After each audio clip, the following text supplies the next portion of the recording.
It's question time at Alhambra Investments, and today we're going to do something a little bit different. We're going to have a talk with Joe and Steve about Hurricane Helene, some things we've seen, some things we've experienced, and so I know Joe, for you, it's been an interesting few days.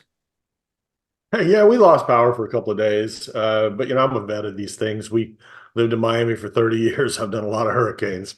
This was nothing compared to, say, Hurricane Andrew, which we went through. Here we had some trees down and so forth, and I was, inconvenienced, I guess is a good way to put it for me.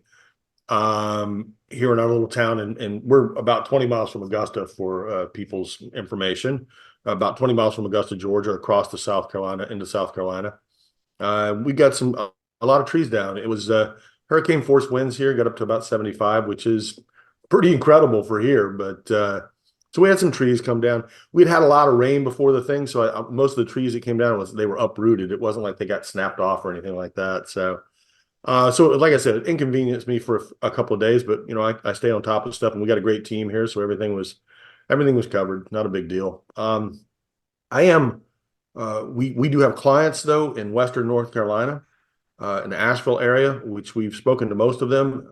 We do have a couple still outstanding, uh, but we're obviously concerned like everybody else, and so I put out a list a couple of days ago to our email list, a list of charities that are working in the area, and we have also have at least one client still working in the area who drove in. God bless this guy. He lives down in the Atlanta area, and him and his wife were headed for vacation and decided to turn around and go home and get a chainsaw and a bunch of food and headed to Asheville to help people. That's the kind of thing that it just is incredible that you see in the aftermath of these disasters. People like doing things like that. So we do think that we can help. I'll send that list out again today. I've got some to add to it. I actually got some animal charities. There are a bunch of animal charities working up there, try to help people get their pets back and make sure that the animals are taken care of as well. So anyway, kind of a tough time for that area of the country, and I hope we can all do what we can to help. Steve, you're in California. I mean, what are you hearing out there? Kind of shocking for what's going on here in the East. Yeah, I mean, you get some of the highlights and stuff. And I mean, that is one of the reasons we have multiple sites at the company is that, if something happens in one area, it's not going to impact the entire company and people working at different sites, even if it's pretty severe. So obviously I wasn't touched with it, just saw it. And I think this is also one of those issues where you have to separate the economics and the markets from the human toll, right? Sometimes Wall Street isn't Main Street. So, it wasn't like it hit Houston and we have refineries down. It wasn't like a typhoon in Taiwan and we have to worry about global semiconductor production getting down. But that doesn't mean those lives are important. It looks like a lot of people didn't have a lot of insurance. So maybe the insurance companies didn't get hit, but that actually means it's going to be a higher toll on the individual lives. So you do work in this business, you do have to sometimes separate the economic and the people cost, and this is certainly a pretty high people cost for some people. So we do encourage people to reach out to charities to see what they can do to help. Just because this doesn't look like something that's going to have a major market impact doesn't mean it's not having a major impact on human lives. And we always want to be cognizant of that. Hey, you know what? There are some mines up there in that area that mine some critical materials for the semiconductor industry. I don't think they're in short supply by any stretch, but they are pretty critical. I know that area is shut down, so I don't think that'll have an impact, but I don't really know. It's something that'll evolve over time here. I do want to say too, since we want to talk about the economics a little bit, look, we are an investment firm. That's our job. We have to, like Steve said, separate this stuff, and we do need to think about these things. So here's something you're going to hear a lot, a phrase you're going to hear a lot over the next week or so, probably the next month or so, is the broken windows fallacy.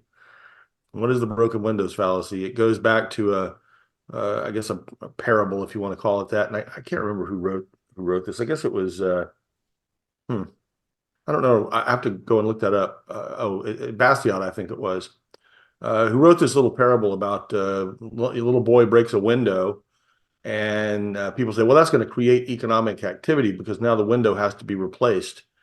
And the fallacy is that, well, yes, that window does have to get replaced. So this was written a long time ago. So the glazier, the guy who makes the glass, gets some business. Yeah, but the guy who has to pay for the glass was going to spend that money on a suit, so the tailor doesn't get that business. It's just a shifting around of economic activity. It's not an increase. So here's what we've seen in the past when we've seen major hurricanes, which is that you'll see a burst of activity after this is over, but it comes at a long-term cost. And so if the right answer to an economic slowdown was to destroy stuff, then we would know exactly what to do in a recession. But that is not the answer. Uh, some of the things that will get done in the Asheville and Western North Carolina, Eastern Tennessee area are things that will be upgrades. They will be, in a sense, an upgrade of the infrastructure in some ways, but yeah, it's not the way to go about it, obviously. So we may see some increased activity, economic activity, activity in the immediate aftermath, but it's false. It's not going to last, and it does, like I said, come at a long-term expense. Um, where the funds come from makes some difference, but not a lot, put it that way. Anyway, I'm much more concerned from an economic standpoint. I'm more concerned about the port strike, to be honest. Now, I think we came into this pretty well prepared too. We do know that companies have been loading inventory, and that was an anticipation or maybe fears over Trump's potential tariffs if he would get elected, but it was also about this port strike. So we've seen wholesale and retail inventories climb here recently, and I think that was an anticipation of this. But I think it depends on how long this lasts. These ports are extremely important to the U.S. economy. And look, separate the political from the economic here. Look, the guy that's the head of the International Longshoremen Association, the ILA, is a pretty odious character. The guy's making $900,000 a year and has a yacht and lives in a mansion in New Jersey and holding himself out as a working man. It's not working for me. I don't know anything. I've seen these things. People saying, "Oh, well, he's doing this for Trump or something like that." Look, we don't know any of that. His job is to get as much money for his members and his union as he can possibly get, and that's what he's trying to do. And that's that's as much as I know. I will say this though: if he's successful in raising salaries in excess of 50%, which I don't know if you guys have seen these salaries, I think they're pretty darn high already. But also trying to prevent automation in the ports. He's trying to prevent us he's trying to hold back progress. I don't like it at all, but I will say this: if he's successful in raising their salaries, I would expect two things. One is the price increases, the wage increases will get passed through. It will go up. It will show up in prices at the grocery store. Well, I don't know exactly. I guess there are fruits and vegetables and so forth coming in these ports, but all products are going through that. They will see a price increase. There's no doubt about it.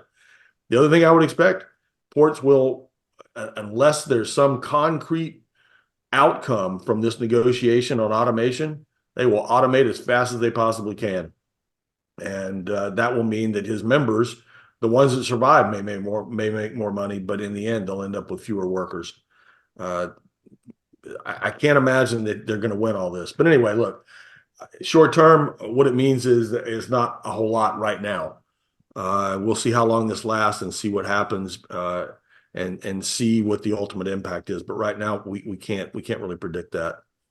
I guess that's the big thing out of what's going on these days. Look, I would just say too that since we've been off the air a couple of days, economic data has been fairly good recently, and the economic surprise index is climbing. The economic data has been better than expected, and we're seeing interest rates move back up again, dollars move back up.